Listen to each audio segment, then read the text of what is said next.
Assalamualaikum warahmatullahi wabarakatuh. Sebelum saya memulai pelajaran, silakan sampah yang ada di bawah meja silakan dibuang ke tempat sampah terlebih dahulu. Pastikan kelas bersih biar pembelajaran kita bisa nyaman. Silakan dilakukan. Baik, jika sudah bersih, ketua kelas silakan memimpin berdoa terlebih dahulu. Selanjutnya,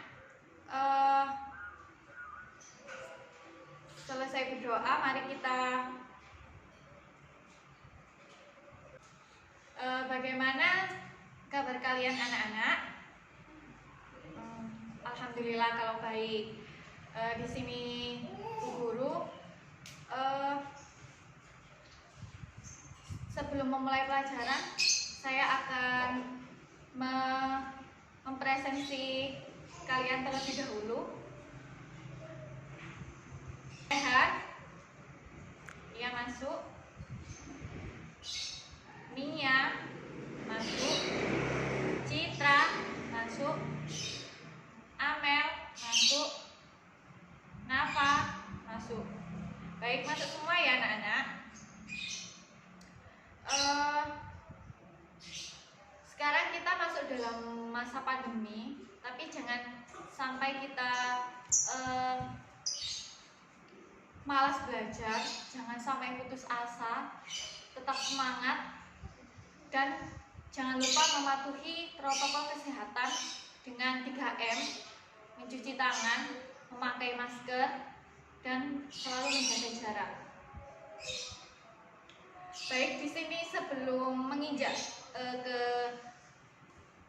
materi pembelajaran, saya akan menyampaikan kompetensi dasar terlebih dahulu dari materi pembelajaran hari ini.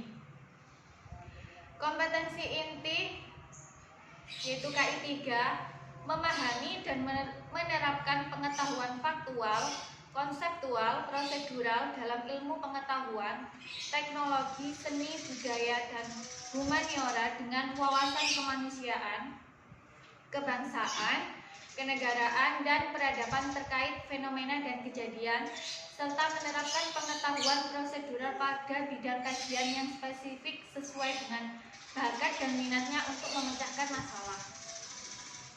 KI 4, dengan mengolah, menalar, mencipta, dan menyaji dalam ranah konkret dan ranah abstrak terkait dengan pengembangan dari yang dipelajarinya di sekolah secara mandiri dan mampu menggunakan metode sesuai kaidah keilmuan.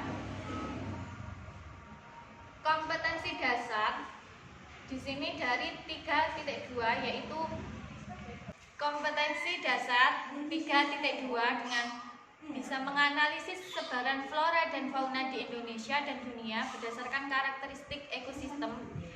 4.2 dengan keterampilan membuat peta persebaran flora dan fauna di Indonesia dan dunia yang dilengkapi gambar hewan dan tumbuhan endemik.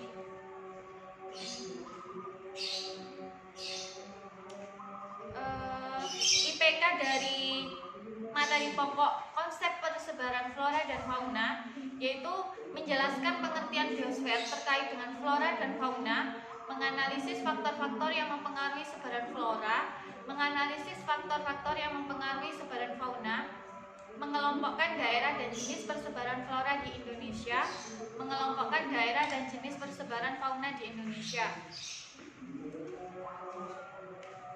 Tujuan dari pembelajaran materi ini yaitu siswa dapat menjelaskan pengertian biosfer, siswa dapat menganalisis faktor-faktor yang mempengaruhi sebaran flora dan fauna, siswa juga dapat mengelompokkan daerah persebaran flora dan fauna di Indonesia. Metode dalam materi ini yaitu metode ceramah. Baik, mari kita mulai pembelajaran hari ini. Silakan anak-anak mengamati jenis makhluk hidup yang ada di lingkungan sekitar kalian. Apa pernah Anda berkunjung ke kebun binatang? atau mengamati berbagai binatang yang ada di sekitar Anda, coba sebutkan satu persatu binatang apa saja yang pernah Anda lihat. Apakah Anda juga pernah mengamati berbagai jenis tanaman yang ada di sekitarmu?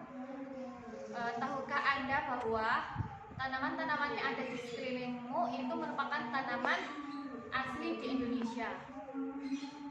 Seperti apa kalau yang ada di lingkungan sekitar kita?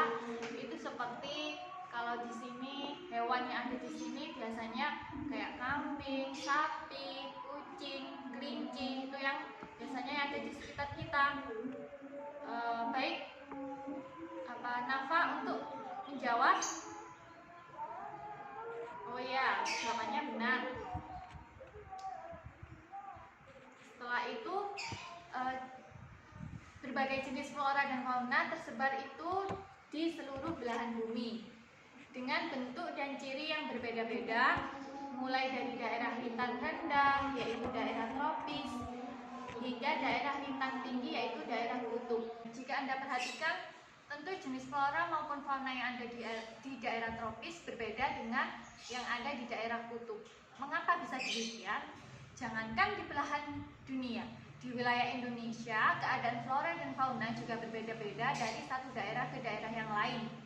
Misal, di Indonesia sini, sama di Pulau Jawa, sama di Pulau Sumatera, pasti fauna atau floranya pun berbeda. Aneka ragam flora dan fauna tersebar di seluruh wilayah Indonesia, mulai dari flora dan fauna yang berasal dari benua Asia, Australia, maupun flora fauna khas Indonesia sendiri. Flora fauna khas Indonesia ini jarang atau bahkan tidak ditemui dari tempat lain. Tentunya akan menjadi daya tarik bagi orang-orang mancanegara untuk menyaksikan atau bahkan memiliki flora fauna asli Indonesia tersebut. Jadi, flora dan fauna Indonesia itu memiliki khas tersendiri, memiliki keunikan tersendiri dibanding dengan daerah-daerah yang lain. Baik, silakan bertanya tentang mengacu terkait dengan fenomena biosfer. Oh iya, Amel bertanya tentang apa sih biosfer itu? Gimana teman-teman, akan bisa menjawab? Baik, sebelumnya kita harus sebelum menginjak ke persebaran flora dan fauna, kita terlebih dahulu membahas tentang biosfer karena berkaitan dengan makhluk hidup. Di antaranya adalah flora dan fauna. Biosfer itu berasal dari apa? Dari kata bio dan sphere. Bio itu artinya apa? Artinya hidup. Sedangkan sphaera artinya lapisan. Oleh karena itu, biosfer bisa diartikan sebagai kehidupan makhluk hidup di berbagai lapisan bumi. Baik, siapa lagi yang ingin bertanya? Oh iya, Nia. Oh, Nia bertanya tentang faktor apa saja yang mempengaruhi persebaran flora dan fauna di Indonesia. Nia menjawab, ada faktor iklim, faktor tanah, yang ketiga faktor topografi dan faktor biotik. Nia menjawab seperti itu. Ya benar jawaban Nia, tetapi kurang penjelasannya ya. Baik, di sini saya akan Bu Guru akan menjelaskan faktor iklim itu seperti apa, faktor tanah itu seperti apa, faktor topografi itu seperti apa, dan seterusnya ya. Yang pertama, jadi faktor yang mempengaruhi persebaran flora dan fauna di Indonesia itu yang pertama faktor klimatis atau iklim, di mana iklim merupakan salah satu faktor yang sangat berpengaruh dalam proses persebaran flora dan fauna, dan juga berpengaruh pada kehidupan secara umum. Unsur-unsur iklim yang berpengaruh adalah apa saja? Ada suhu, ada kelembapan udara, angin, curah hujan, dan sinar matahari. Yang kedua ada faktor edafik atau yang disebut dengan tanah. ternyata tanah juga loh mempengaruhi proses persebaran flora dan fauna. Kenapa ya? Ayo, kenapa? Jadi hal ini itu disebabkan karena banyaknya unsur-unsur kimiawi yang terkandung di dalam tanah untuk membantu tumbuh kembang flora. Unsur-unsur kimiawi tersebut akan membantu kesuburan tanah jika memiliki dosis yang baik. Setelah itu, selain unsur kimiawi, ada lagi sirkulasi dalam tanah juga harus terjaga dengan baik. Agar apa? Agar tanaman tersebut dapat melakukan respirasi yang baik. Faktor ketiga apa? Faktor topografi. Apa sih yang dimaksud dengan topografi itu? Apakah kalian tahu? Ayo. Oh, topografi itu keadaan geografis dari muka bumi itu sendiri. Salah satu unsur yang paling berpengaruh adalah lokasi, yaitu tinggi rendahnya tempat. Contohnya apa? Dari semakin tinggi suatu tempat, maka semakin rendah pula suhunya. Jadi ketika suatu tempat itu tinggi, berarti semakin rendah suhunya. Begitupun sebaliknya. Paham anak-anak? Baik, saya akan melanjutkan lagi yang faktor keempat, yaitu faktor biotik atau yang disebut dengan biologis. Yang dimaksud dengan faktor biotik dalam konteks ini adalah makhluk hidup itu sendiri, yaitu apa? Hewan, tumbuhan, manusia, dan organisme yang lain. Jadi kita pertama sudah belajar tentang pengertian biosfer. Yang kedua tadi kita sudah belajar tentang faktor-faktor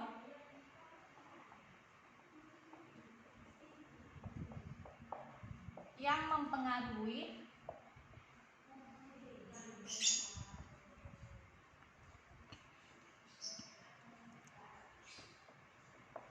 persebaran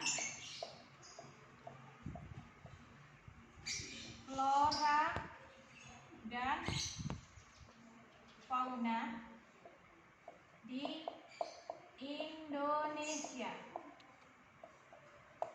Ini sudah saya jelaskan. Yang kedua juga sudah kita pelajari bersama-sama. Sekarang tinggal pengelompokan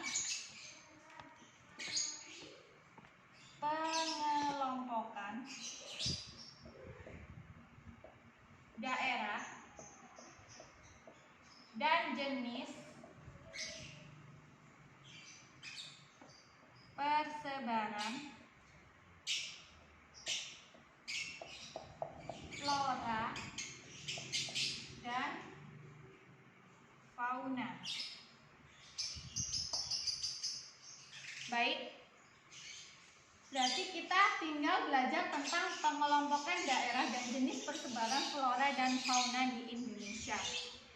Jadi secara umum persebaran flora dan fauna di Indonesia itu dipengaruhi oleh letak geografisnya.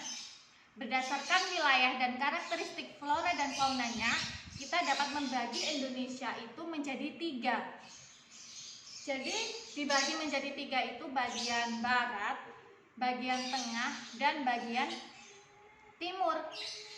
Ketiga bagian ini itu dipisahkan oleh apa? Dipisahkan oleh apa? Ayo. Dipisahkan oleh garis Wallace dan garis Weber. Kalau garis Wallace itu memisahkan Indonesia bagian barat dan tengah, sedangkan garis Weber itu memisahkan Indonesia bagian tengah dan timur. Kalau begitu, apa yang membedakan flora dan fauna di ketiga bagian tersebut? Mari kita belajar dari mulai Indonesia bagian barat atau yang disebut dengan Asiatis. Flora dan fauna yang terdapat di wilayah Indonesia bagian barat itu disebut juga sebagai tipe Asiatis. Wilayah bagian barat itu meliputi pulau apa saja? Pulau Jawa, Pulau Sumatera, dan Kalimantan. Hal itu disebabkan karena apa? Hal itu disebabkan karena tumbuhan dan satwanya hampir sama dengan yang ditemukan di benua Asia pada umumnya. Jadi untuk flora, jenis-jenis yang ditemukan di wilayah ini sifatnya heterogen. Heterogen itu bermacam-macam, berbeda, seperti tanaman lumut, paku, jamur, meranti, mahoni, dan damar. Hal ini dikarenakan iklim hujan tropis dengan curah hujan yang tinggi. Yang kedua, jenis hutan yang terdapat di bagian barat termasuk hutan hujan tropis, hutan musim, hutan sabana tropik, dan hutan bakau di pesisir pantai. Salah satu flora endemik Indonesia yang berada di wilayah barat adalah bunga bangkai Bengkulu atau yang disebut dengan apa? Rafflesia arnoldii. Untuk fauna, tadi kan kita sudah menjelaskan tentang flora. Sekarang kita menjelaskan tentang fauna. Jenis-jenis yang ditemukan di bagian barat ini itu biasanya sejenis dengan reptil, mamalia, burung, dan ikan. Ada banyak fauna endemik Indonesia yang terdapat di bagian barat seperti badak bercula 1, tapir, harimau Sumatera, orangutan, dan pesut mahakam. Yang sekarang kita sudah belajar tentang dalam Indonesia bagian barat. Sekarang belajar tentang Indonesia bagian tengah atau peralihan. Flora dan fauna yang ditemukan di bagian tengah Indonesia disebut sebagai tipe peralihan. Wilayah Indonesia yang termasuk ke bagian tengah adalah Pulau Sulawesi, Bali, dan Nusa Tenggara. Iklim Indonesia bagian tengah memiliki kelembapan udara dan curah hujan yang rendah. Karena itu, flora yang ditemukan di wilayah ini didominasi oleh rempah-rempah seperti pala, cengkeh, cendana, eboni, dan anggrek. Di sisi fauna, banyak pula terdapat hewan endemik Indonesia yang menempati Indonesia bagian tengah, diantaranya komodo, anoa, babi rusa, dan burung maleo. Yang ketiga, dari Indonesia bagian timur atau Australis. Wilayah Indonesia yang meliputi Pulau Papua, Maluku, dan sekitarnya termasuk di dalam bagian timur dan disebut juga sebagai tipe Australis. Hal ini disebabkan oleh karakteristik flora dan faunanya yang menyerupai flora dan fauna di benua Australia. Bagian timur didominasi oleh hutan hujan tropis dan hutan pegunungan. Flora yang dapat ditemukan diantaranya ada pohon sagu dan nipah. Ada pula pohon rasamala, tanaman eukaliptus, dan matoa. Sementara itu, fauna endemik yang terdapat di Indonesia bagian timur atau Australis diantaranya adalah burung cendrawasih, kasuari, nuri sayap hitam, dan kanguru pohon. Di sini saya akan memberikan gambar tentang peta persebaran flora dan fauna yang ada di Indonesia. Yang pertama, peta persebaran fauna yang ada di Indonesia. Yang ini bagian barat, ini bagian tengah, dan ini bagian timur.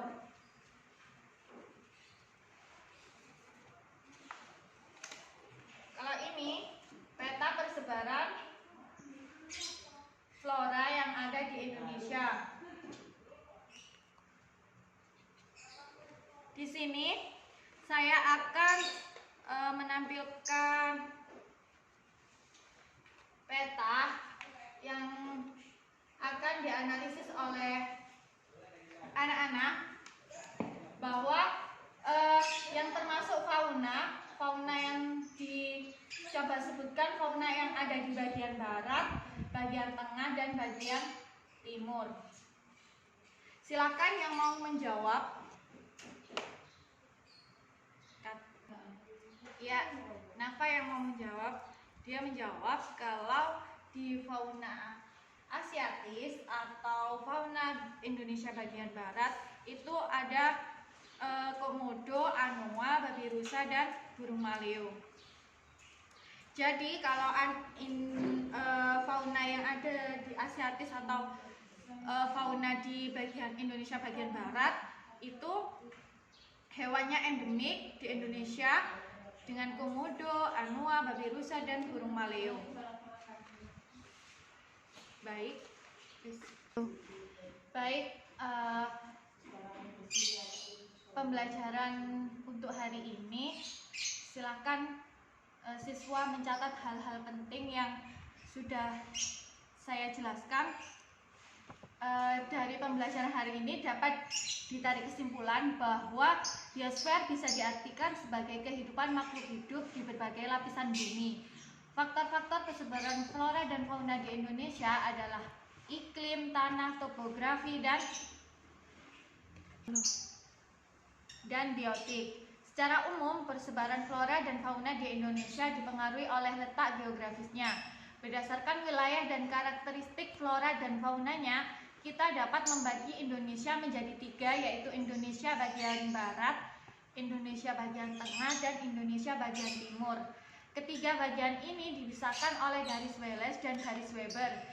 Garis Wallace memisahkan Indonesia bagian barat dan tengah, sedangkan garis Weber memisahkan Indonesia tengah dan timur. Baik, untuk pembelajaran hari ini dipersilakan untuk ketua kelas memimpin doa. Baik, terima kasih. Jangan lupa sampai di rumah belajar materi dan mengulang materi yang sudah saya sampaikan. Tetap patuhi protokol kesehatan dengan 3M, memakai masker, mencuci tangan, dan menjaga jarak. Baik, terima kasih untuk pembelajaran hari ini. Semoga apa yang sudah kita pelajari bersama-sama bisa bermanfaat untuk kalian semua. Wassalamualaikum warahmatullahi wabarakatuh.